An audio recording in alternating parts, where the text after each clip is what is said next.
A hilarious new stand-up special from comedy legend Jim Gaffigan, The Skinny, is coming to Hulu November 22nd. This Thanksgiving, see Jim in a whole new light as he gives you the inside scoop on everything from parenting teenagers to weight loss and gaslighting family members. For everyone in need of a happy hour, the new hilarious stand-up special, Jim Gaffigan, The Skinny, premieres November 22nd, streaming on Hulu. Why get all your holiday decorations delivered through Instacart? Because maybe you only bought 2 wreaths, but have 12 windows. Or maybe your toddler got very eager with the advent calendar. Or maybe the inflatable snowman didn't make it through the snowstorm. Or maybe the twinkle lights aren't twinkling.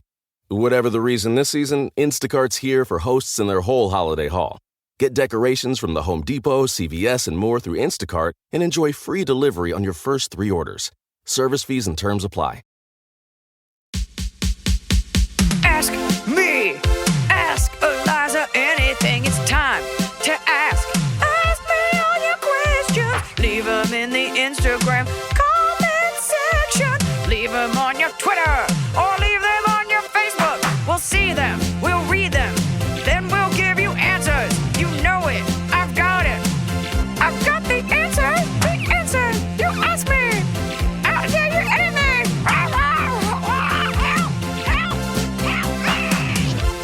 Check. Rotunda.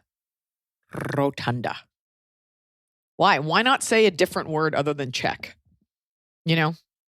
Does the check have anything to do with the k? Well, why make sure there's not a popping? Well, rotunda, the T. Why not say Czech? Like maybe it's Czech, like Czech Republic. I don't know.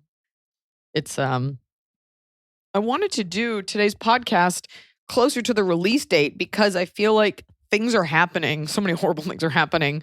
And it feels weird to be like doing a podcast and then like a billion kids get shot up and you're like, anyways, I didn't have a Phillips head to put together a swing. Like, I'm trying to always be mindful of the tone of the nation while doing an evergreen show.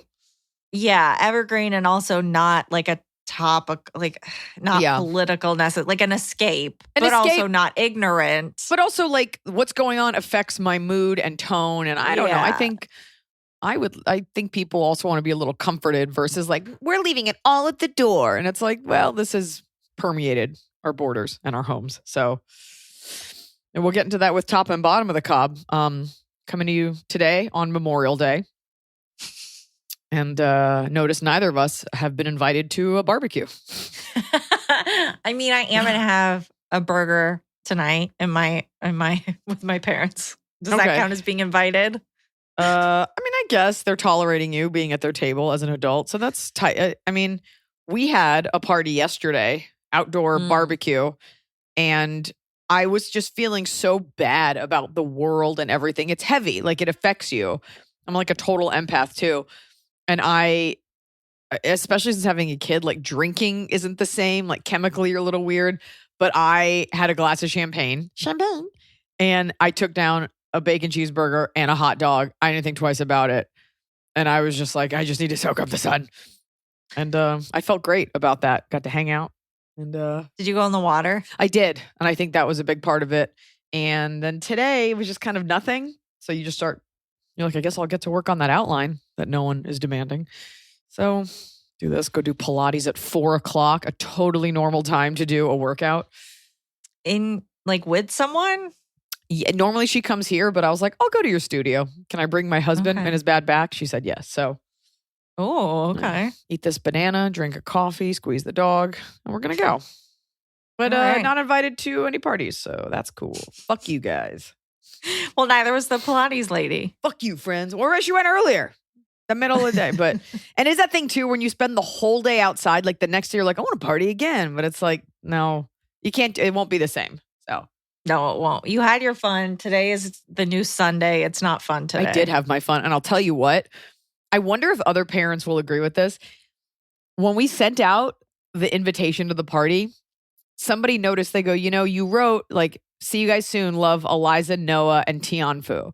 And you didn't put Sierra May. And I was like, that's right.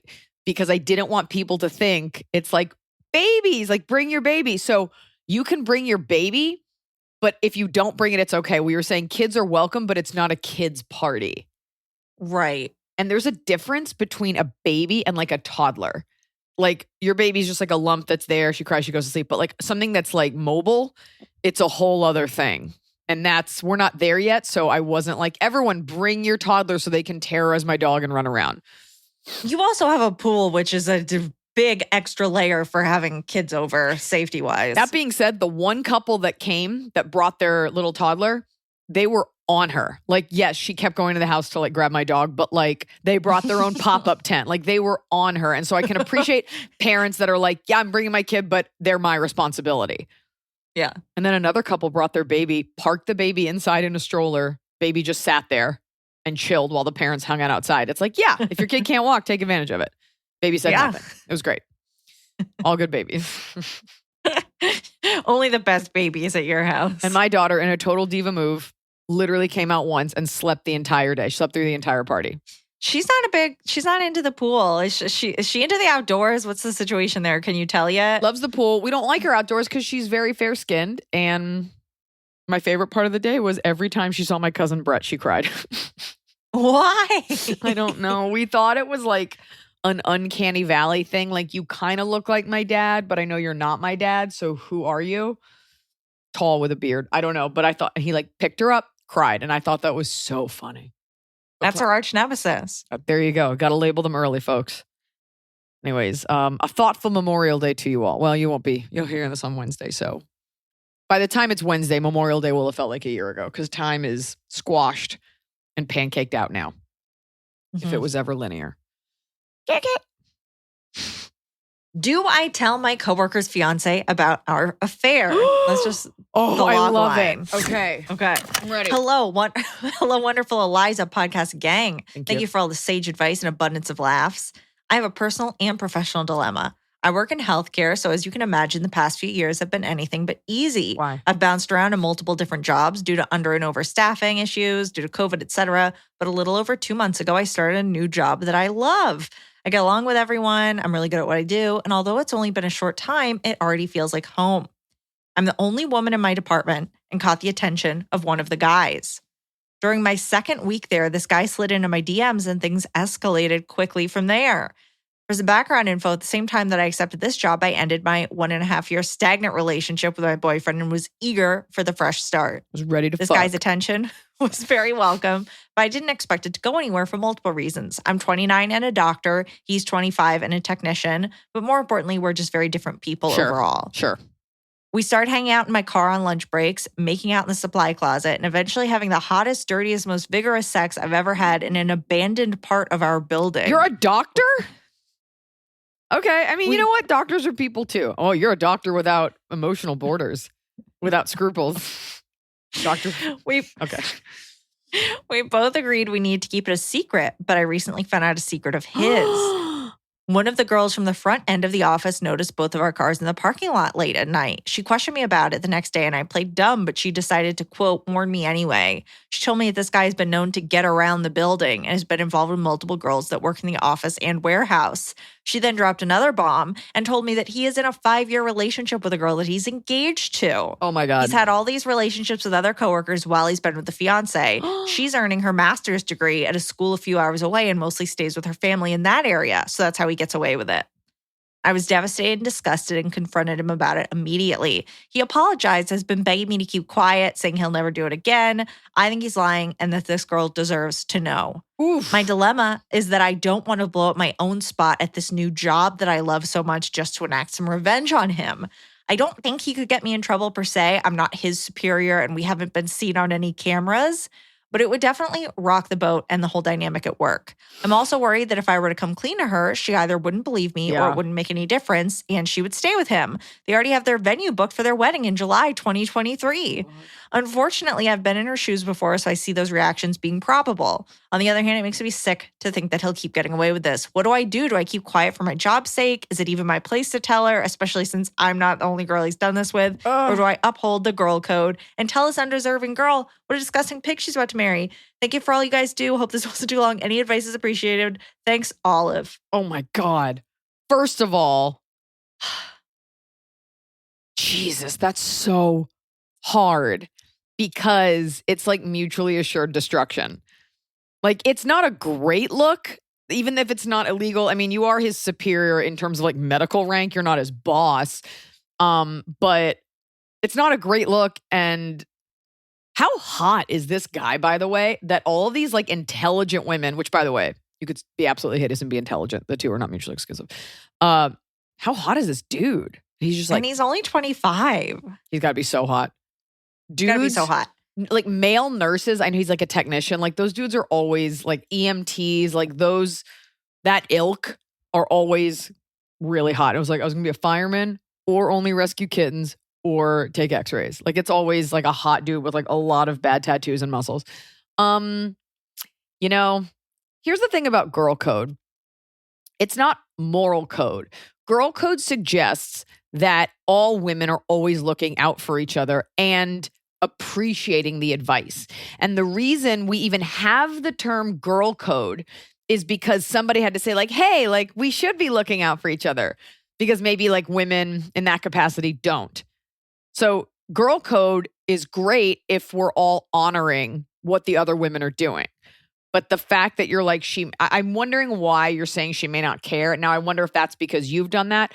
I know when I dated the psycho that I wrote Good on Paper about, I found out he, like years later, was engaged. I don't even know how I actually don't know how I found that out. Somebody told me that. And I was like, do I tell this girl? And I didn't because I'm famous, so I have better things to do.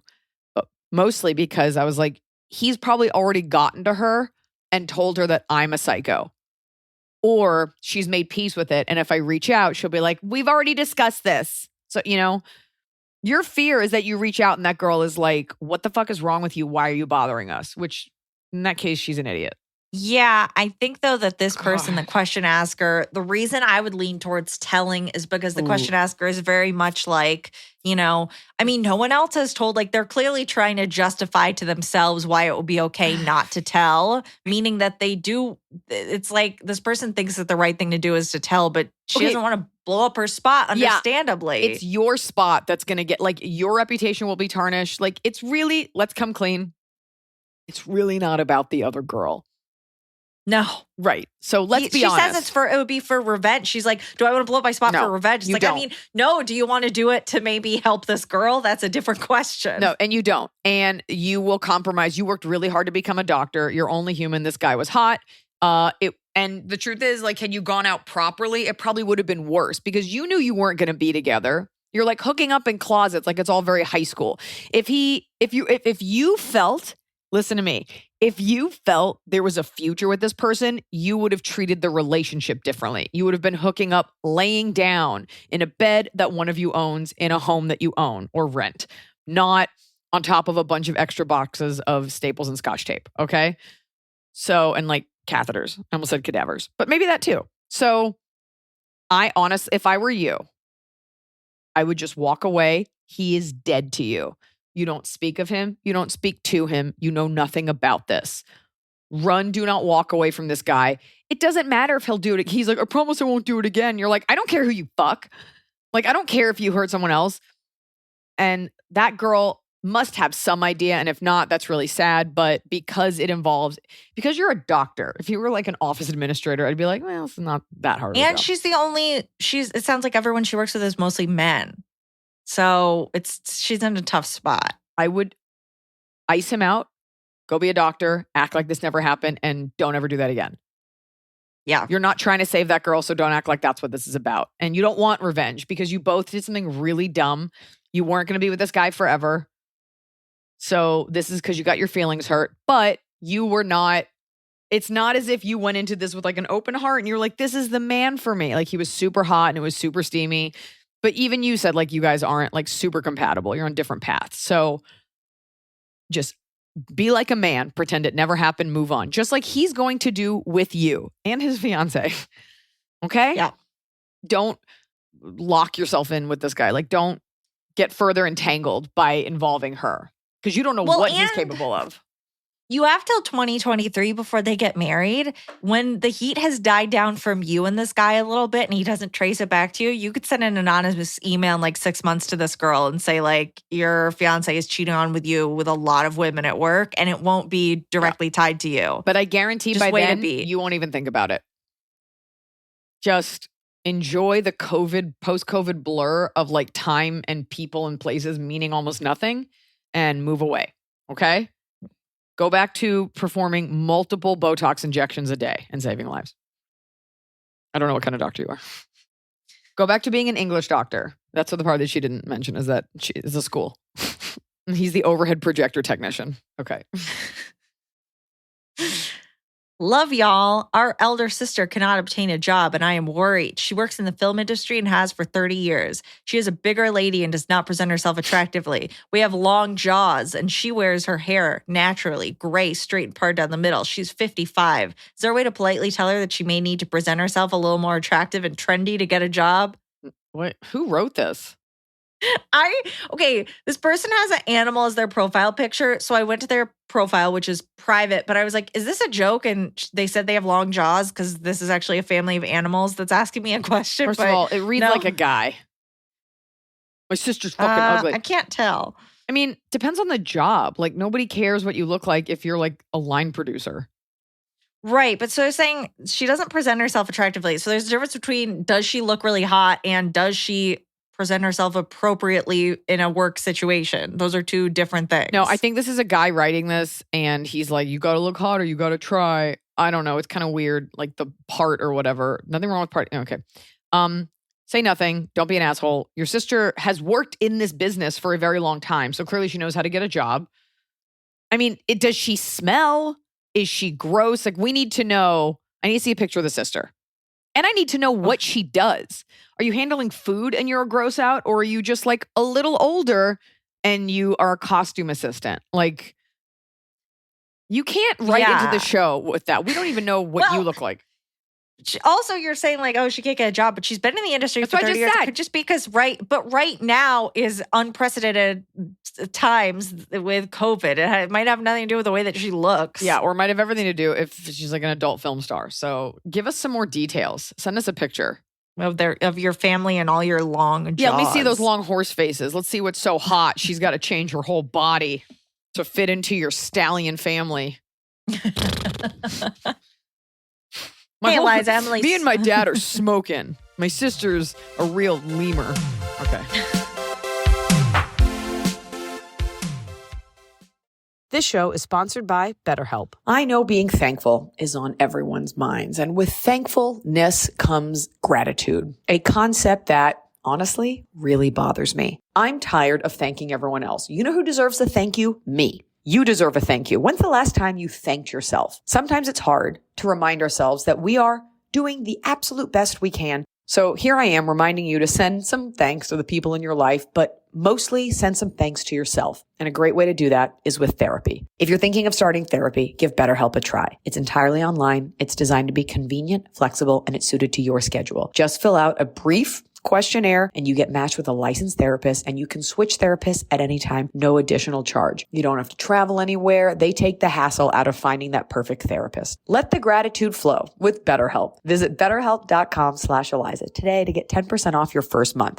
That's BetterHelp, HELP.com/Iliza. Fall has fallen. Winter is on its way. The days are shorter. But just because, they feel shorter. And just because the days feel shorter doesn't mean your to-do list gets any shorter. You still have to power through your busy days. And a great way to do that is with nutritious food from Factor's no prep, no mess meals. At the end of a short day in the fall or the winter, the last thing you want to do is have to cook. Factor has got you covered from breakfast, snacks, dinner, anything in between. Factor has easy, nutritious options to keep you fueled, like their chicken Florentine with spinach and garlic chili cauliflower. You bet. That's what I want to make myself at the end of a day where I am exhausted and my husband isn't home. Whether you like routine or you enjoy mixing things up, Factor has you covered with 35 different delicious meals every week and over 60 additional convenience options you can add on, like keto cookies, pressed juices, and smoothies. And because Factor meals are chef prepared and dietitian approved, you're going to love not only Factor's meals taste, but also how they support your goals, even if your goal was just making yourself dinner. Head to factormeals.com/Eliza50 and use code Eliza50 to get 50% off your first box and 20% off your next month. That's code Eliza50 at factormeals.com/Eliza50 to get 50% off your first box plus 20% off your next month while your subscription is active. The holidays are here. And for a lot of us, the holidays mean decorating, hosting, celebrating. For me, it means a lot of traveling. And nothing feels better year-round, but especially during the cozy holidays, than a restful night's sleep in soft, luxurious sheets. Boll & Branch's signature sheets are made with the finest 100% organic cotton, and they get softer with every single wash. You already know that I got Boll & Branch this summer when I needed breathable sheets to sleep in, but this holiday season, I'm actually gifting some of my friends and family Boll & Branch's Ultimate Softness Bundle. I get to choose a signature hem sheet set in any color, a signature hem pillow set, and a waffle bed blanket. And they're all getting juniper because I think it's a classy color. This way you know you have something nice to sleep on when you visit. It's the perfect gift for you and them. Gift you and your loved ones a better night's sleep with Boll & Branch. And right now is their best offer of the entire year. For 25% off plus free shipping on your first set of sheets, head to bollandbranch.com/Eliza. That's Boll & Branch, BOLLAND branch.com/Eliza for 25% off. Limited time only. Exclusions apply. See site for details.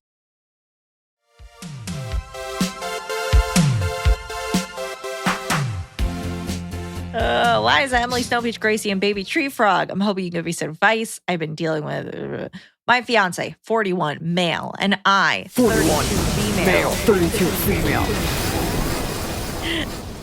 Have been together for several years and are getting married April 2023. As restaurants have started opening up again and social gatherings have resumed, I noticed my fiance was drinking more than I felt was healthy.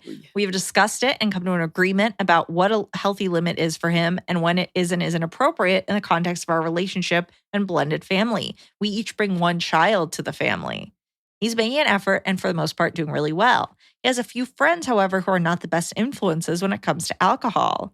My fiance has told me several times over the past few years that one friend in particular, let's call him B, gets in trouble with his wife for hiding alcohol or going majorly overboard at family functions. Oof.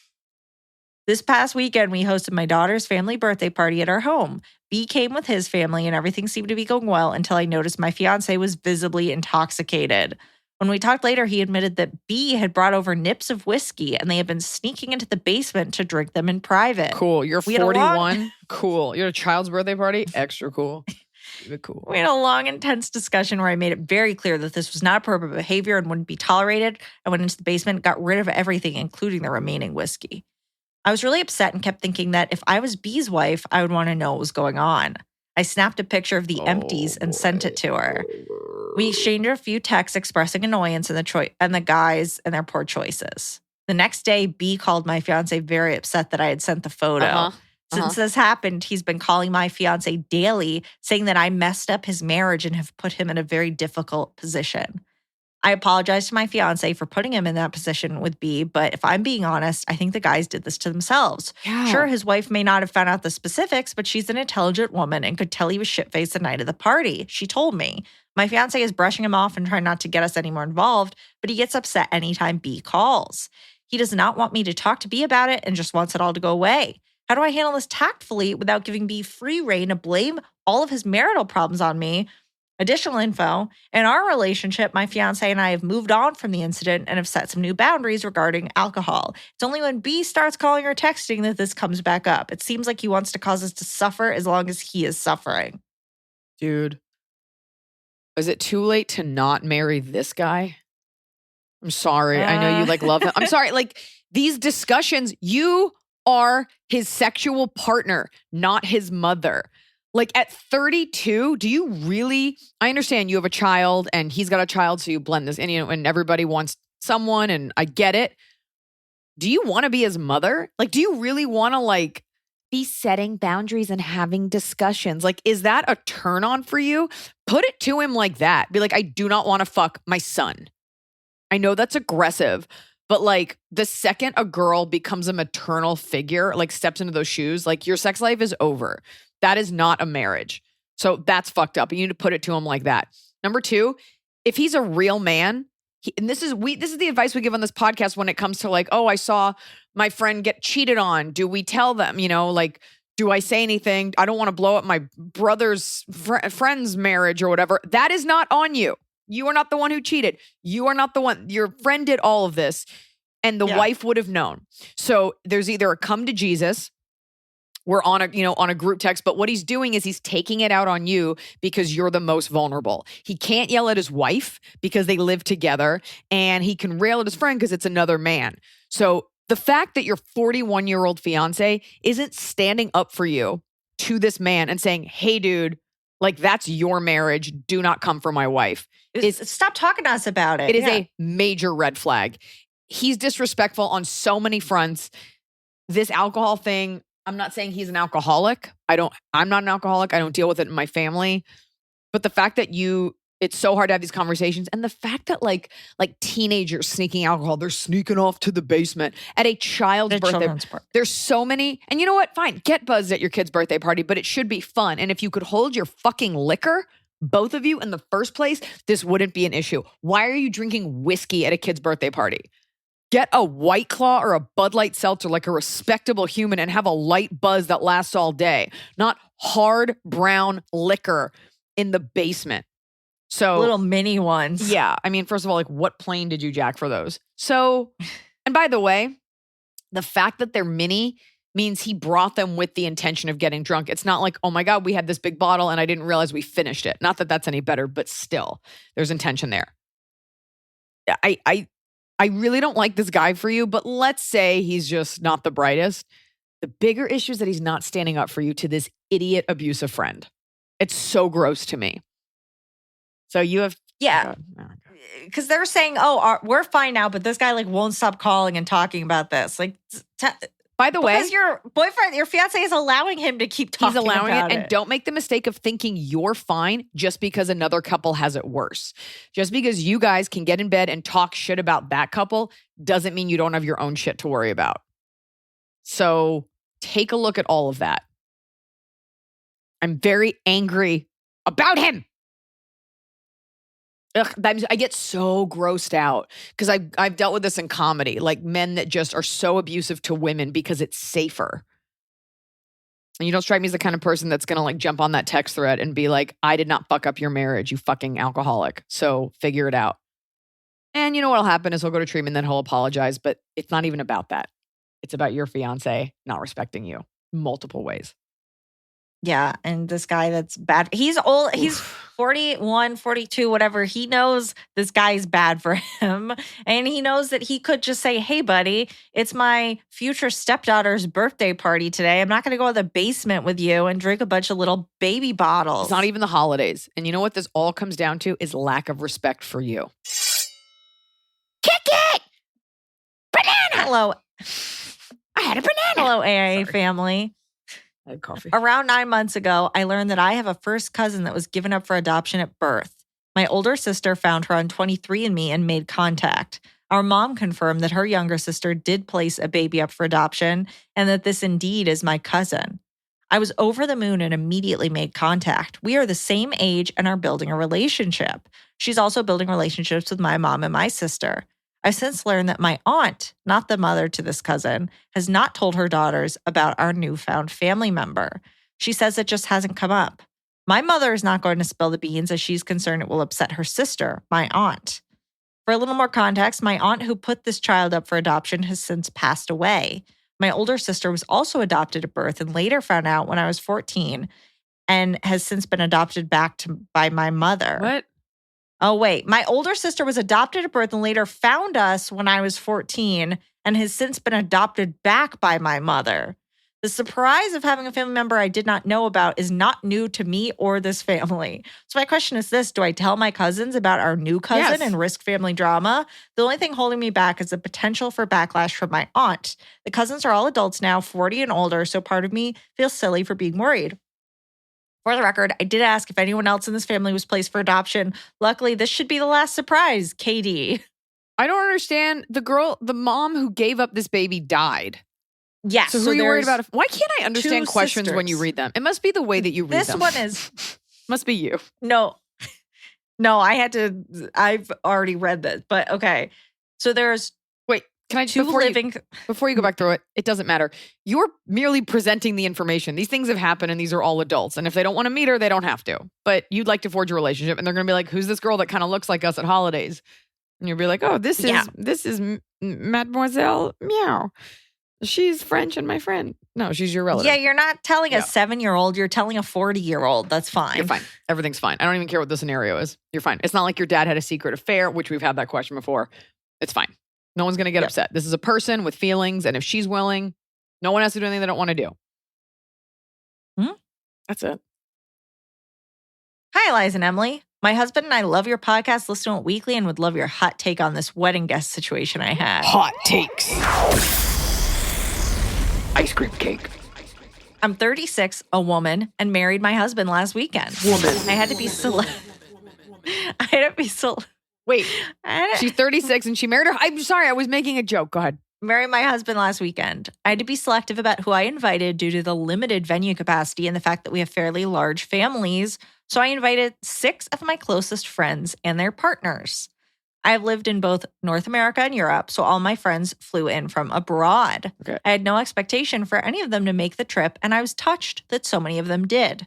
One friend who I've known since we were 14 has moved away from our home city for work and is estranged from her family. Okay. RSVP that her and her partner would attend the wedding. Historically, she has had issues with anxiety coming back here, and I've either made the trip to see her or met her halfway. I made it clear that I was flattered she would want to attend, but there was no obligation. She insisted that she was excited, that her and her partner would make a weekend of it, stayed 3 nights in a 5-star hotel, dined at nice restaurants, got her hair professionally done, etc. I was happy that my wedding also seemed like an opportunity for them to have a vacation after being locked down for 2 years. When we were going through our gifts, I noticed that we didn't have her card. I asked her if she remembered who she gave it to, and she responded, LOL, no, I'm trash and didn't bring you a gift but ourselves. I said that was enough, and she said she knew I would understand. I've put myself out for her many times over the years, both financially and in terms of my time.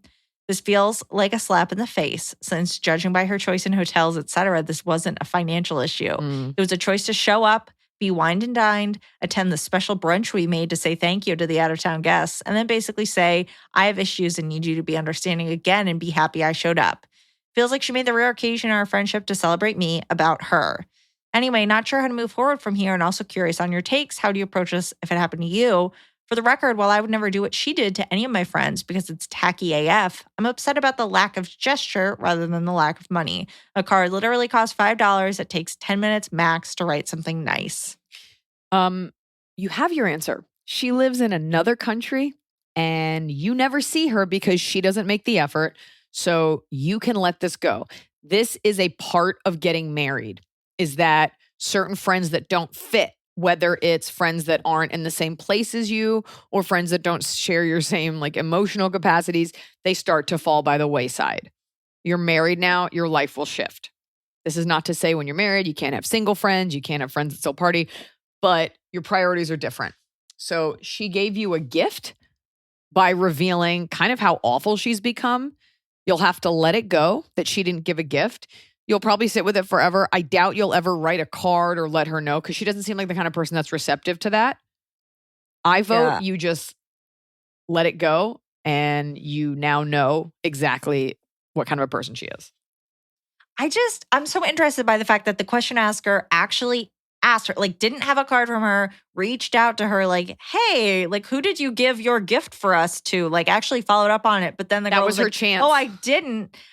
But then the girl said, I didn't. And then our question asker said, oh, okay, that's fine then. That was when you could have said something. No, because that feels tacky to be like, where's my money, bitch? Well, so she asked where the gift was and the girl said, oh, right. we thought we were the present. And she said she said that was enough. LOL, I'm awful. It's enough. And didn't bring you a gift but ourselves. Right. So our question asker said that was enough. No. And our question asker was being gracious and she was showing you, I'm saying, that was the second you said, did you give it to someone? That was her chance to say, I am so sorry. I didn't bring anything. It's in the mail. I am so sorry. We're going to send it. I forgot. Oh my God, egg on my face. Full disclosure, totally forgot. But she didn't. So she told you exactly who she is. And then you were gracious enough to be like, LOL, because we're women. Like, that's okay. Instead of just literally writing back nothing. So you've already made it okay that that's okay. And for you to go back on it, it's like, yeah, of course you're allowed to change your mind. But she'll be like, I don't see the issue. She's showing you who she is. So fucking listen to her and be done with her. That's it. Yeah. She never visits you. You never need to go to Portugal, wherever she lives. There's no reason to keep this going. It's not that it's unforgivable. It's just inexcusable. And it's gross. Yeah. Well, and you're saying like this is another time she made something about her. So There you go. everything was pointing in this direction. Trust me. There you go. I've been there. And this is not the first person/couple that you will look back at your wedding pictures and be like, wow, we don't really know them anymore. It is called life. And you're going to have to get used to shedding friends and acquaintances left and right. The faster your life starts to ramp up. You're done. She gave you a gift, and the gift was not one you wanted, but it was the gift of clarity. Further made more clear by this podcast. That's it. A hilarious new stand-up special from comedy legend Jim Gaffigan, The Skinny, is coming to Hulu November 22nd. This Thanksgiving, see Jim in a whole new light as he gives you the inside scoop on everything from parenting teenagers to weight loss and gaslighting family members. For everyone in need of a happy hour, the new hilarious stand-up special, Jim Gaffigan, The Skinny, premieres November 22nd, streaming on Hulu. So finally, fall is here. I have been looking forward to it. I have had a hard year in a good way. You know, like I had a baby. I have been on a nonstop tour, nonstop traveling, and it's been hot. So I'm looking forward to, of course, pumpkin spice, everything, cooler weather, and slipping into a cozy sweater from Quince. I've talked about Quince before. Quince has beautiful leather jackets, cotton cardigans, soft denim, and so much more. All Quince items are priced 50 to 80% less than similar brands. Dressing expensive doesn't have to be expensive. Their clothing is beautiful, it's durable, it stands the test of time, and it's what I like to call a capsule wardrobe. I got an Italian wool cocoon coat. That's one of those, you know, it's got like a European collar and it covers my butt so I can walk around New York City and not be chilly. And Quince only works with factories that use safe, ethical, and responsible manufacturing practices. Get cozy in Quince's high-quality wardrobe essentials. Go to quince.com/Iliza for free shipping on your order and 365-day returns. That's QUINCE.com/Iliza to get free shipping and 365-day returns. Quince.com/Iliza.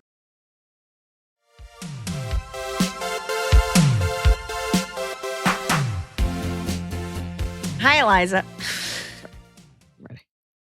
Prepared. Begin. Hi, Iliza, Emily, Hot Scotty, Tinies of Snow Peaches, Little Pig, Tree Frog. This pod is part of my Wednesday morning routine while I walk my dog. Big fan. I rewatched Iliza's specials a bunch. Thank you. I think Sorry, mortine should be a word. It's your morning routine. Morning Is your routine, mortine. My mortine. Someone's gonna take this, and in like 6 months, I'll be on tour in like Bend, Oregon, and they'll make a shirt that says "My Mortine." I'll be like, I don't know what that means, What is that? Yeah. but I love it. Mortine. Saw her in Philly last November. Fuck, that was such a good show. Question. How do you make the decision to take the leap away from your current job and realistically your current city? I work in healthcare, not a nurse, and have been in my current role/location for almost 3 years. Some of the management and extra responsibilities have been disappointing. Many evenings crying on the way home, the works. I never planned to stay here long term and have always wanted to keep trying new things. On the other hand, I love some of my responsibilities, which I might not have elsewhere. My direct team is fantastic, and I worry about all the stress and change that comes with a big move. Also worried about losing some friends I've made here. Very curious to hear what Emily has to say on this one, since she so recently made the decision to move back to Georgia. Okay, well, just text Emily then. Basically, when do you take the leap? You know it's not forever, but the pro/con list keeps dragging you in either direction. There are a million more details leaning back and forth between staying and going, but I can already hear Iliza saying that's more context than she could possibly need. Oh my God, ew. Then you know what? Write into Emily's movie podcast and you guys can tickle each other. Your free time. Fine, Emily. I guess I'll just. No, I think you can advise on that. I think this is when it's career move too. It's moving. It's like, when do you decide to take that leap when you're torn? Yeah. I think the fact that you like your coworkers, but you're saying you are crying on the way home every night. Yeah, that's every night. bad. You're going to make new friends. You're going to like your coworkers wherever you go. And you even said, like, I'm worried about losing friends. That's part of, you keep the ones that are good. And you make new friends wherever you go. You shouldn't be crying every day. I know that the world's been a stressful place, but you only have one life.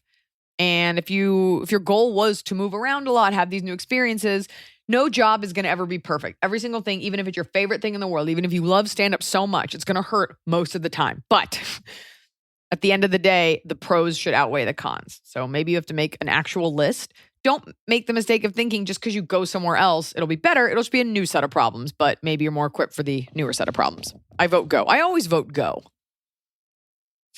I always vote Well, go. right. I mean, just what if you start doing not the pro-con research, but the research of what does it cost to rent something there or buy something there? What jobs are available? Like, what town would you be moving to? What jobs are you capable for? Start interviewing. And if they offer you it and say, you have to move right now, you decide, do you move now or not? Like, what if you did live somewhere else? Start doing those steps, everything you can do without actually giving up your life, and see if any of it pans out. Because maybe you'll get an offer for an amazing job that pays a bunch and you'll find a great apartment. Or maybe you'll be like, oh, that town doesn't have anything, or it's really hard to get a job in my field right now, or whatever else. Oh my God, this is so boring. I also would say, I'm sorry, that was just, I was so boring. I was like, if I tune into this podcast, I'd be like, what is this? It's supposed to be funny. I'm sorry. Go and advice. Okay. I always say, where do you see yourself in 5 years? And then what are the steps you could take toward that? But on a more creative level, and people are going to laugh at this, and it doesn't sound like the kind of advice I would give, but I do believe in this. Make a vision board. Get a bunch of magazines. Listen to me. Get a bunch of magazines. And then what you do is you just cut out images, words that you gravitate toward. Doesn't matter why. I like that color. I like that shape. I love a palm tree. I like the word blueberry, whatever. Cut them out, glue them to a piece of cardboard, and just kind of keep it. And you will see in about a year's time, you'll look at that board and you'll be like, oh my gosh, I have everything here, or am on the way to having it. It is a very cool thing. And it's a great way to sort of set an intention out there and just kind of set it into motion. I doubt your vision board includes crying every night. I've done. But if it does, great work. Emily, you could make one that has like IKEA furniture and like several cats and a feeding bar that you all go to, and your Me own and the cats at a trough. Yeah, Tara Reid in a cage in your guest bedroom. Sorry, that's that may already be how she's living. I'm just saying, set your intention and move toward it. But you should not be. Some crying is okay, but even every other night, it shouldn't be. You don't deserve to live like that. Like, if you died tomorrow, would you be happy that you like spent the last year of your life miserable for no reason? Right. I'm wondering what part of the job is so awful, because if you like your coworkers and some of the responsibilities, those other responsibilities that you don't like must be really awful. She's like, I like them, but they hate me. I always try to throw every day they bully me. I have a yogurt party. No one wants to mix in their own fruit. And I try to invite them over for gluten-free crackers and watching highlight reels of my 4th grade baseball tournaments. It's me. It's me, Cynthia. Poor Cynthia. Check it. Hi, AIA team. Love the pod, and I try to see you anytime you come near my city. I love your straightforward and empowering advice. City is that? What city is it? She didn't say. They're not going to say. They're anonymous. Because they're lying. They're lying. Yeah, they're lying about me. Have you watched? I just watched the first 2 episodes of Hacks, so good. Where NG farts at that store, and this person's like, "Oh my god, what? Oh, you're that funny woman. Yeah. What's your name?" And oh, I'm such a big fan. I'm your biggest fan. I mean, whoever they polled for that, like, story of my life, like, oh my god, I'm a fan. But you know what? I get it, because there are plenty of people I'm fans of, and I'm like, but you're not a household name. But it is the worst feeling. Right. I'll be honest. I am a 30-year-old female, and my husband and I are trying to start a family. Unfortunately, I have had 2 miscarriages, and the last one was really difficult because I had just announced my pregnancy to close family and friends. Oof. I have a few friends, not my super close friends for context, who have their own kids and are always pestering me with questions about kids whenever we get together. It It's a dreaded question time after time. When are you guys going to have kids? They ask every time. Little these people know that we have been trying and have had 2 very sad losses, and I don't want to tell them about it because I only wanted to share that with my very close family and friends. These questions are upsetting and triggering for me, and I don't know how to deflect them when they come up. I want to say something that will get them off my back and stop asking me in a cordial yet direct way. I would appreciate your advice so much. Thank you. So this is tough because the obvious answer is like, tell that, like, be like, yeah, we're trying it. But I also understand they don't need to know that. They don't deserve, if you don't want to share that with them, they don't deserve to know that part of your life. But it's a shame you haven't seen my act recently and you claim to try to see it when I'm in your city because I have my whole end of my act is about this. I have a question for you, and that is, well, I mean, I know the answer. You don't want to tell them about a miscarriage because it's sad.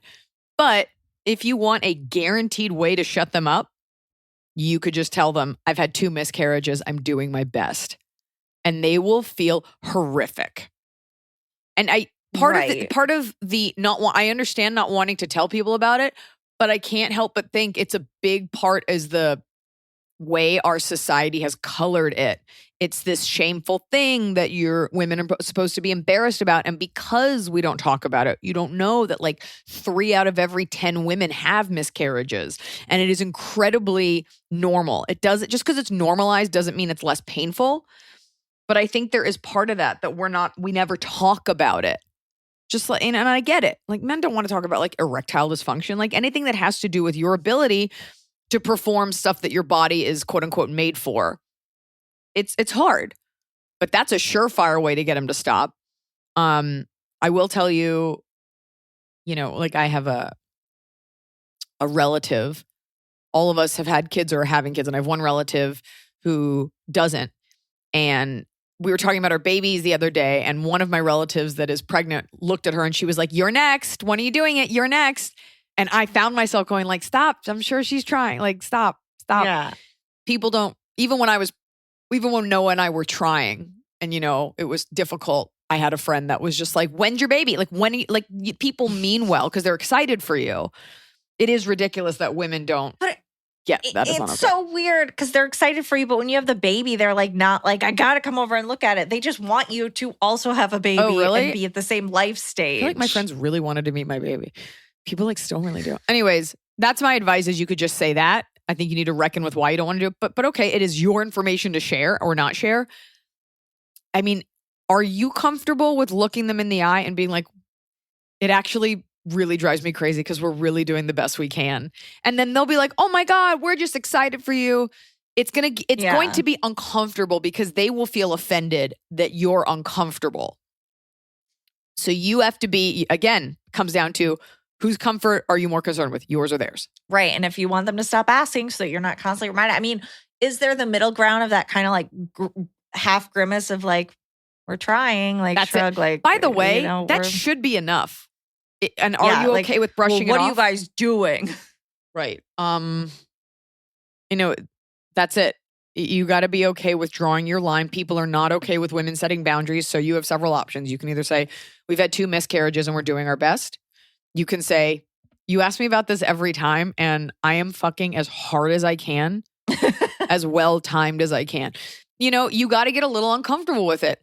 Or you have to be okay with brushing it off like, working so hard. Right. Or even like, as soon as I have info I could share, you will be the first one to know. Like as soon as I'm sharing it with people, we'll tell you. Like, I don't know, just like it's also presumptuous of them to think that even if you if you were pregnant, that you would tell them. Like it's such a weird area that people are uncomfortable hearing about miscarriages, but they want to be all up in your business about every other piece of it, like the other 90% of it. It's insane. So as a woman, you should practice just drawing that line, being like, we're doing our best. I mean, the relative that was on the receiving end yesterday was just kind of like, and like a little bit of her heart breaks because she doesn't, it's people mean well, but you need to just say, "Hey, I love you guys. You ask me about this all the time. It's very stressful. I promise we're doing our best." And hopefully that sets a boundary. And if they still keep asking, then you can be like, "What's it to you? Like, are you trying to sell this baby? Like, what do you want?" There's no formula. So yeah, that's tough. It's the thing. Do you want to come over and watch? Yeah. Why? You want to be there? Want to make sure everything goes in smoothly? Hi. Question for the pod.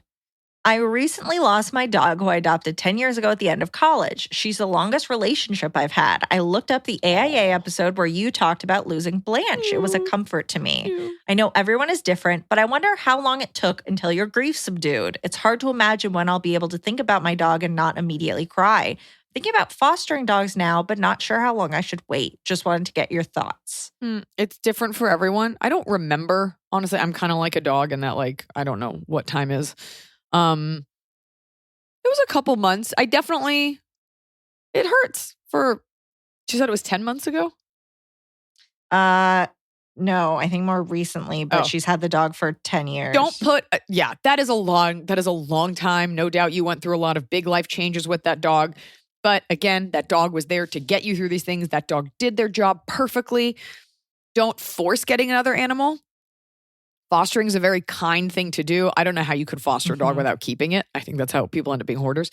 But that's a great way to dip your toe. I do think the second you get another dog, like your heart will just melt. You'll take them for all their things. Like it is this weird agreement we enter into. Don't put a time limit on it. Just go through it. Yeah. If you sign up for the stuff, like you have some foster places, you have to go through certain training. They need to come and look at your house. Maybe start those steps. And then when they say, hey, can you take this dog? You're either ready or you're not. And then you give it back. Same amount of exhaustion. You can just go to the pound and see if a dog speaks to you. Like Blanche was old. Like, I don't know. Like she needed me. And Tian Fu was like so sad. And the dog finds you. Like it's incredible that I ran out of sugar that one day and went to the store that one day that she was in the parking lot. Don't force it. It'll find you. Yeah. But it sucks. Sorry. Yeah. Hey, AIA It's crew. not the worst. I love you getting shot while you're at school is the worst. Okay. Kick it. Hey, AIA. Hey, AIA crew. Hey, I love this. I love this podcast and just Shaw Liza's show. Are you having a stroke? Maybe. What do I live do? On the air. I don't have your parents' number. I only have your address. I could write them a letter that you're having a stroke. Go check Emily's room. Quickly. I put first class postage. I saw your show in San Diego. It was fantastic. It was great. So I have a question. Okay. I've been with my boyfriend for almost 3 years, and we've decided that the next step for us would be marriage.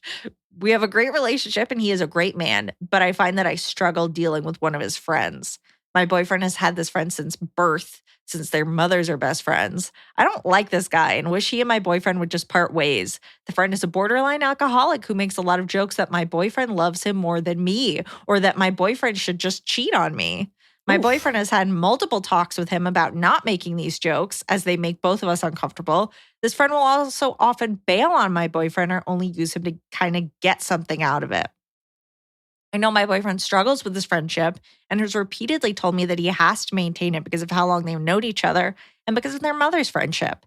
This friend would also be the potential best man at our wedding, since my boyfriend promised him the role when they were children. What? Who cares? He has to keep his word. Oh, God. How can I help my boyfriend to realize he doesn't have to keep this relationship if it's hurting him the way he's saying it is? Any advice on what I could do would be great. So this is a thing that first of all, this idea, like I also promised several girls we'd be best friends forever. And I don't know their names Where anymore. are those bracelets? Yeah, they're all dead now. So listen to me. It's this weird thing because this happens a lot with men and women where it's like, I'm a girl and my husband, I mean, we had a question similar to it just now with the fiance who's like 41 and the girl's 32 and the guy's an asshole. It's like, you're the bitch fiance and he's got this for some reason, it's okay that this guy is like this and your husband is not having a backbone about it. Somehow you're the one that's like, hey, I'm not insane. This is not okay. And your husband's like, I guess I'll talk to him. My husband would immediately stop being friends with someone who is that disrespectful toward me. Clearly, this guy, the friend, is threatened by you. He doesn't, and this happens a lot. I grew up with a guy like this who hated the girl that his friend was dating, but then would like hit on the girl, which is not what's happening here, but it's a male fragility kind of thing. Okay. Your husband owes him nothing. What your husband should do is have a come to Jesus and be like, you either got to get right with her and we can all sit down to dinner and like, you can see what you like about each other, but you're going to have to it's going to be an exercise in, kind of looking the other way. If he stays friends, like, you guys can hang out. You just can't do it in my house. Like, removing yourself from these children. Well, and speaking to the longevity of it, like, if he talked to his mom and he was like, hey, mom, your friend's kid is really mean to me and like makes me feel bad about it myself and is using me for stuff. Like, I'm a grown man. Do I have to keep hanging out with your friend's kid? I feel like the mom is going to be like, no, I had no idea what your relationship was with each other because we don't all hang out as double dates of your mom moms doesn't and care. sons. And also, boys have this like filial devotion. Like, it's always like bros before hoes. Like, there's this like iron tight grip. Like, oh, we're friends. We've been friends forever. He clearly hasn't matured. He also needs a girlfriend, which is why he's acting so immature. But also, never forget, once you're married, you will want to hang out. Like, you could always like be like, we're hanging out with other people now. Like, your friend groups change. We're hanging out with other couples. We're doing things, and if you do enough of that, eventually this guy will fall by the wayside. But this guy is making you pay for a combination of his boredom, singlehood, and him being immature. Mm-hmm. So I think this is what I would do. I would, next time he comes over and he says something, be like, here's what I think. And just lay it out. You got nothing to lose. Be like, I could be cool with you, but I need you to be cool with me. And if you don't like me for some reason, or you don't like that Chad is getting married, whatever, that's fine. But then you can fuck right off. Yeah. Well, I feel like women, we're so, and I can't say that I've had to do this recently, but like, we get so nervous about planting our flag and being like, you're acting like a little bitch and you're acting like a child. And your husband should be doing this. The fact that he's had multiple talks with him, this is not his brother. Like, he's going to owe you something. You're his wife. Well, yeah, they're not married yet. Will be. But start getting away from this guy now so he's not the best man at your wedding. You do not want that because he's going to do something weird at the bachelor party. It's your day. You do. And also, you don't want some fucking weirdo you don't want to be tense on your wedding day. Yeah. Practice making your life easier. I totally get it. I've had guys in my life like this where you're just like, okay, you can invite him, but he's a bit of a loose cannon. It is immature, and you do not, the quicker you can nip it in the bud, the better. Yeah. But your fiance needs to get over this, like, this childhood idea that we're best, but you promised him a role when he was younger. Who holds you to that? Yeah. Or get to the core of what's good about this friend. Because I definitely have friends that are like a little annoying, but I love them so much that I could see why other people might be irked, but it doesn't bother me. So if you can find love for him, if you think it's worth it. Yeah. But he may not be worth it. May not deserve your grace. So, your grace. Hey there, AIA crew. Super huge congrats on baby Sierra. I have a doozy of a predicament and I would like your advice. Ready. I'm a 33-year-old gay man, and I just married the love of my life. 33-year-old gay man. It was a beautiful, small wedding with just close friends and family. Because I am from Kansas, I moved to Oregon 2 years ago for my now husband, and we both have friends all over the country. We decided to set up a Zoom so we could include everyone that wanted to be part of the ceremony. How awful for everyone zooming in. But okay. Background. I come from an extremely strict Christian upbringing. Ever since I came out, my parents have had a difficult time accepting me for me. This includes putting me through conversion therapy at age 15 and having multiple, quote, interventions where family and church members tried to guilt me into leaving my life of sin behind. Over the years, I've kept my family at arm's length because of this, but since moving to Oregon, my mom has tried to repair our relationship. This included meeting and getting to know my significant other to the point where they talked more than her and I did. I had my reservations because of the trauma of the past, but I was starting to believe that she accepted us more than she wanted to let on in order to not upset my father. So she was extended the invite to join the Zoom, which she accepted. The wedding was perfection and everything went off without a hitch. Here's the problem. The next day, my husband received a message from a friend who was on the Zoom. The message included a screenshot asking, "Who is this woman?" Well, it happened to be my mom. Her and my great-grandmother, who lives with my parents at the tender age of 96, were heard making nasty comments. As we said our vows, my great-grandma said, "Doesn't this just break your heart?" To which my mom replied, "Yes, it's sick." In no way did these comments ruin our big day, but what I'm having a difficult time understanding is if they felt that way, why not just decline the invitation? After the ceremony was over, she'd messaged my husband and I congratulations. After the message from his friend, I was very upset. So my husband took the lead and messaged her saying that we knew what was said. At first, she didn't apologize, only that she was sorry she didn't know the call was being recorded. I have not spoken to her despite her attempts to reach out to me. What do I do? Do I continue to show her that love is love and work on our relationship, or is it a lost cause at this point? Help. I don't know how to handle this. Oh my God. Number one, this person's husband is a good husband who was like, you're too stressed. I'll reach out to the mom. Yeah. So moral of the story is marry a gay man who understands and is in touch with his feelings. Sorry, everything just fell over. I'm so sorry. That's so putrid. Yeah. Oh God. First of all, do you even want an apology or do you want an acknowledgement? There's also the version where your mom is saying that to make your grandmother, the great grandmother, feel better in the moment. 100%. Like she's kind of playing both sides. And I guess, 100%. if you look at it from your mom's side, your mom is stuck between like total bigotry and like a progressive way of, not progressive. Being gay is not necessarily progressive. People have been gay since the dawn of time. So it's not like a way that you choose that's progressive. But she's stuck between two schools of thought, what is right and what is wrong. And she is that bridge. So I think at the very least, it's kind of like if you knew your mom thought it was actually sick, I don't know. I don't know that I could ever exchange kind words with her. It's like when you talk to someone who really believes you're going to hell. I'm like, so any pleasantry or anything nice you say, I'm like, you think I'm going to burn forever. Like you don't, no matter how nice you are to me. I don't, what she said isn't acceptable and how she acted isn't acceptable, but there is still the chance that yes, she is coming around and she, like you said, doesn't want her husband to know that she has more progressive views and she's there with her mom who probably is a million times more homophobic than she is, doesn't want her mom to know that she might start having, quote, progressive views. Like she saved herself in that instance at your expense. And I think it's gross that when confronted, she didn't apologize. And I'm sure that if it wasn't hate, it was embarrassment. Yeah. So either she is hateful or she's like a little bit of a coward. Yes. And you could forgive her for that. And you could forgive her and by the way, this demand that we have in society where it's like, look, your mom is wrong.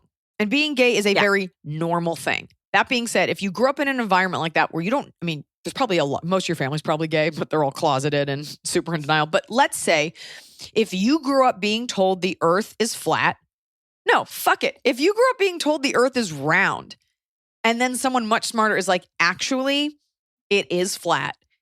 And it turned out that being flat is correct. Like it would take you a minute to wrap your mind around it. And that goes for anytime things were the way that they were, regardless of civil rights and LGBTQIA, all those rights. If you grew up like with things cemented a certain way and your experience is a certain way, and all of a sudden, people are livid at you for not fully understanding something that you thought was truly evil. Mm-hmm. We need to give people, I know this is, no one's going to like this. Like you got to give people like a little bit of grace. So it seems like your mom is doing her best to like recalibrate her brain. And if she misstepped, I think what you want to hear from her is that she doesn't believe that and she's trying. Or she's like, I do believe that, but I'm trying to see another way. Because she's not necessarily evil. She's just ignorant. And there is a difference. Can you have one more conversation with her away from her husband, away from her mother, like either you and her alone or you and your partner alone? It sounds like she gets along with your partner and see where it nets out then and just be very honest with her about how it made you feel. And if even then she's still just like, no, I'm just mad it got recorded, then you'll have your answer. But I don't think it's totally a lost cause right now. But it could be. She could say she could be a totally hateful and it was all an act. But I think you'll feel better knowing. And trying. Yeah, wouldn't you rather know what's truly in her heart versus how she's acting? I like the idea of coming from love, but it doesn't feel good for you to continue to hang out with her knowing that your mom thinks you're going to burn. So get to the root of it. It's hard to always come from love because especially when people are dumb, it's really hard to love stupid people. And yes, I'm sorry, your mother. Really? Your mother's ignorant. I don't know if she's stupid. And so at a certain point, ignorance is a choice. But again, if her world has always been a certain way, that's difficult. But she does love you because she has been making those efforts. And in that moment, if she, look, everybody says bad things. Everybody has made a racist joke. Oh, shocker. I can't believe Iliza's. Everybody's made a poor joke. Everybody said the wrong thing at some time. It is a bummer that it was recorded, but it's actually a gift because now you get to really this is where the work comes in. I wonder if it's interesting that she brought the great grandma. It's like, I wonder if she thought like maybe this will kind of be the olive branch and seeing like her great grandson get married. Like that's a big deal. And then grandma started getting hateful and she was like, oh, pivot. Or maybe, okay, me too. Maybe she's so old that you're like, maybe she'll think he's marrying a girl. It's so blurry on this Zoom. Like, I don't know, but a tuxedo. I'm also curious, did she join the Zoom like dressed up? Like she joined it with the intention of also like who logged grandma celebrating on? you. She didn't like have her own. Well, I think they were together in a room like gossiping and didn't know that they could be heard. But she made it an event. She brought great grandma over to the computer screen. I wonder if she was trying to like show her and then it just went bad and she was embarrassed and she was scared of the reaction. And that's again not okay. She should protect her child, but that's a separate issue. Get to the bottom of those things. But I think being the bigger person never feels good. No. People act like it's so great to be magnanimous and I'm just so understanding. It really sucks. I hate it. Yeah. Top of the cob? Okay. It's the top of the cob. We're doing it right every day. You just take a bite. Top of the cob. My top of the cob is okay. This is not, I don't know if this will resonate with you, but every night my husband goes to bed and I watch TikTok for 3 to 4 hours. And with headphones in or just loose loud in the room? Just on the lowest volume because he's like because he listens to a podcast. Anyways, I have a lot of thoughts about nostalgia and elder millennial nostalgia. And I always think about how our generation is the first generation to be in control of, like in a major way, their content and their nostalgia and have it fed back to them while simultaneously watching the younger generation also come up. If you're a little bit older than this, there's probably more millennial nostalgia because Gen X kind of already had theirs and it's just kind of interesting. Anyway, and most stuff has been discussed about malls and old TV shows and stuff like that. And every once in a while, something will pop up. It'll be like a nostalgia thing. And then sometimes I'm just like, oh, I never watched that show or I don't remember that type of lip gloss. And they played the intro to that show, Pete and Pete, that was on Nickelodeon. Oh, yeah. And I remember watching Pete and Pete, but it always came on like after a show I wanted to watch. And it was a weird show that now that I look at it is an awesome show. But at the time I was like a little too young for it to like comprehend what they were talking about. But they played the intro and I just laid there at 39 in my bed covered in goosebumps because I hadn't accessed that memory. That's my alarm. That's my alarm to go to Pilates. I hadn't accessed my memory in so long. And it's so rare to get a hit like that. And we had some people over and one of Noah's friends came over, this guy, Justin, super nice. And he's 39 too. And I was playing some hip hop and we were talking about music and stuff like that. And I was like, do you want to hear something crazy? And I played it for him. And it was such a connection. Like it's such a rare thing when you find someone your exact age and you're like, hey, do you remember the way things were? Like how we felt when we felt safe? And I played it for him and I just watched him go, oh my God. And he goes, I'm covered in goosebumps. And I was like, me too. It was like we were rolling on Molly, but we were both like dead sober. Well, not sober, but Danny Tamborelli. Oh my God, like in a pool. And I was just like, it was a nice moment to connect with someone of your generation. And it was just very cool. And if you are around my age or maybe even a little bit older, go on YouTube and Google Pete and Pete like theme song and just watch it access every serotonin neuron, whatever in your brain. And you'd be like, holy fuck, this song. Yeah. Oh my God, I think about it now. I don't even love the show, but just wow. Wow. That was my top of the cob. My top of the cob, I'll do my media related one. I'm just so happy for Jennifer Connelly. Good for her. Hit after hit. Top Gun Maverick. It's supposed to be incredible. Supposed to be incredible. To see it. I need to see it in IMAX. It's supposed to be so good. $150 million opening weekend. Yeah, I mean, and he finally has an age-appropriate love interest is Jennifer Connelly, who I think has never gotten her due despite, you look at her resume, it's like Requiem for a Dream, A Beautiful Mind, like hit after hit, a bunch of indies that had like 7.0 or greater on IMDb. Great career. I hope this revitalizes her. I want a superhero movie starring her. I love Jennifer Connelly. I think for I'm excited to see that. Generation, people just remember her as the ass-to-ass girl in Requiem. I know, but or Labyrinth, or she that was the big one. Phenomena that Can I just Dario Argento Italian like weirdness. Can I just say something about Tom Cruise? My husband talks about this because he loves Tom Cruise. My husband always says this is like one of the last like movie stars, like can open a movie, Yes. blockbuster movie stars for sure. Does all his own 100%. stunts, super awesome. Not a lot of romantic chemistry roles with Tom Cruise. So I guess Jerry Maguire is the last like romantic one, but in general, like the girl is inconsequential and it's all about him running and being a dude, whatever.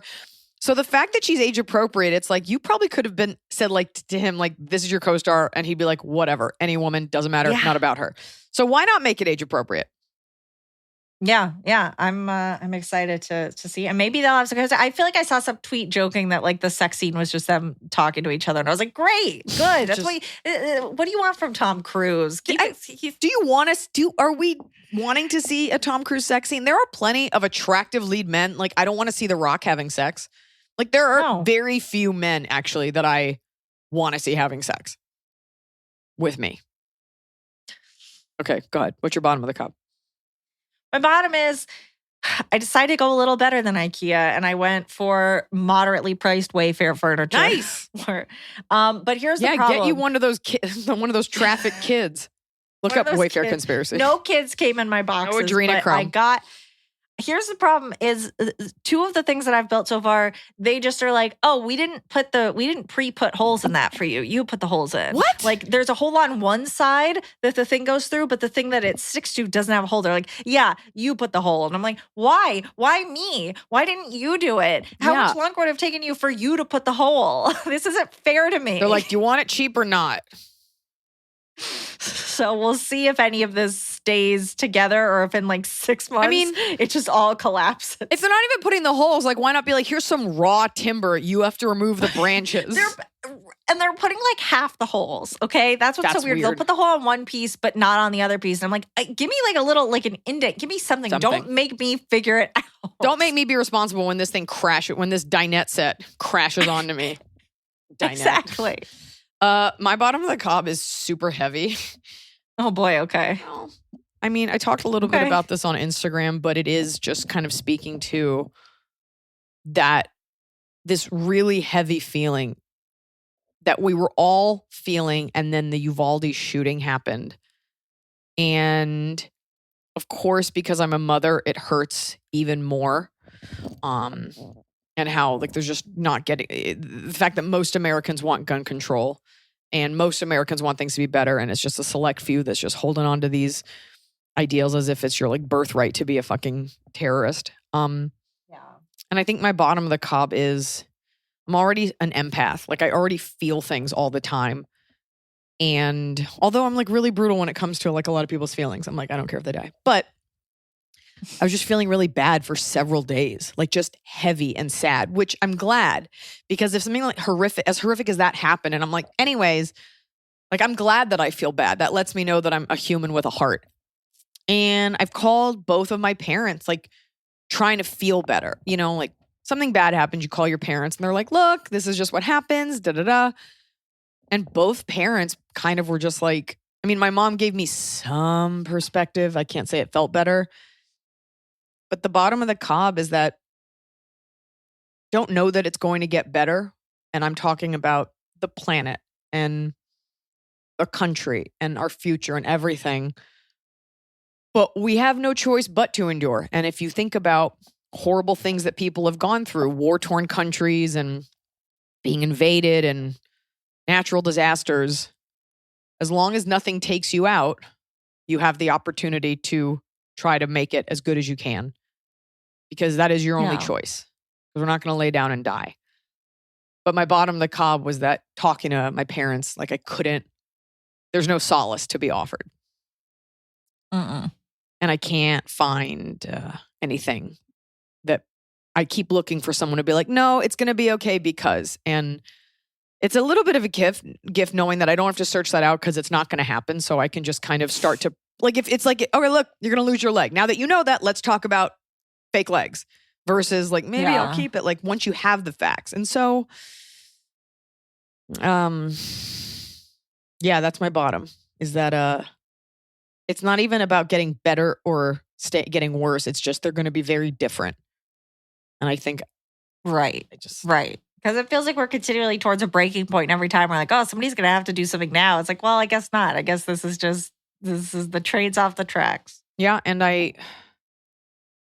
of course, because I have a daughter now, I'm like, I hope I don't leave her in like a fiery pit of an existence. And the good news is she won't know what half the animals that I knew were because they'll all be gone. She won't know how much better it could have been because she wasn't around for it. But yeah, my bottom of the cob is I couldn't find any solace this week. But what happens is you don't stay sad. It becomes normalized. So I guess we can look at it in a good way. Anyways, that was my really sad bottom of the cob. I just want to say, just for anyone listening out there, and I'm pretty sure we all agree, but I do have listeners from all walks of life, and being a conservative person, voting for something conservative doesn't mean that you're a bad person. That's so ignorant to think that. Most people are just fiscally conservative. You've got your values, but a gun is, I'm going to be very specific about this. I know people want to turn this off, but just please listen because I'm not being mean about this. I'm not being aggressive. A gun is used for killing. There is no alternative use for a gun. And if you want to have a shotgun to protect yourself against a bear or someone invading your home, great. You should have a background check, but there is no reason for an automatic weapon. There is unless that deer really has it coming. Like you wouldn't be able to eat a deer that you shot with that because there'd be so many bullets in it. And some of the children at that shooting had to be identified with DNA because their bodies were so mangled. And if we could just remove the out of my cold dead hands, antiquated Charlton Heston NRA right clinging, what do you actually need an assault rifle for? What are you doing? At the end of the day, if you can remove your righteous indignation toward the idea that someone's taking away something that you probably didn't deserve in the first place, no one's saying you can't have a gun. No one's saying you can't have an axe. No one's saying you can't go to a gun range, but why do you need that? And I grew up around guns. My best friend, her parents had Winchester rifles and they would do shootings and there was always gun safety and stuff like that. And we have to think as a society, if enough people, because it has been hundreds, are getting access to these weapons, these are not toys, we have to, because there's a rot in our society, we have to do, this is a democracy, what's good for the greater good.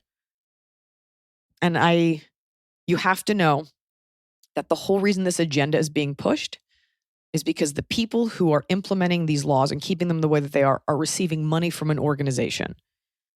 So you and your friends, you will know people who die so that Ted Cruz can get like a gold butt plug. I'm not even joking. Like it is all to make, when you start to realize like we're burning the earth, people are dying, and it all comes down to people making money. This has nothing to do with religion or rights. This is what is fed to you. It's also people can make money. Abortion, same thing. This has nothing, they're letting all the religious people take up arms because that way the cause looks justified. But if you keep people poor and pregnant, then you have a lower class. Not only do you have someone to blame for things, but you have someone to work in your factories. You have people to put in your prisons. This is making someone money. Nothing gets done. If saving the environment were lucrative, people would do it. Which is why I choose to invest in companies that like use plastics and don't use fossil fuels for things. So it's not a righteous cause. And hopefully people will realize you're giving your lives and you're fighting tooth and nail to make someone rich even richer. So please just think about that when you vote.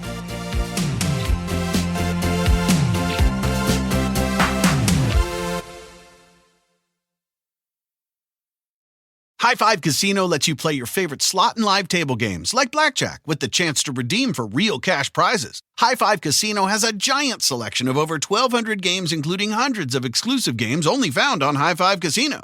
It's always free to play, and free coins are given out every 4 hours. Ready to have your own high five moment? Visit highfivecasino.com. That's casino.com. No purchase necessary. Void where prohibited by law. Must be 21 years or older. Terms and conditions apply.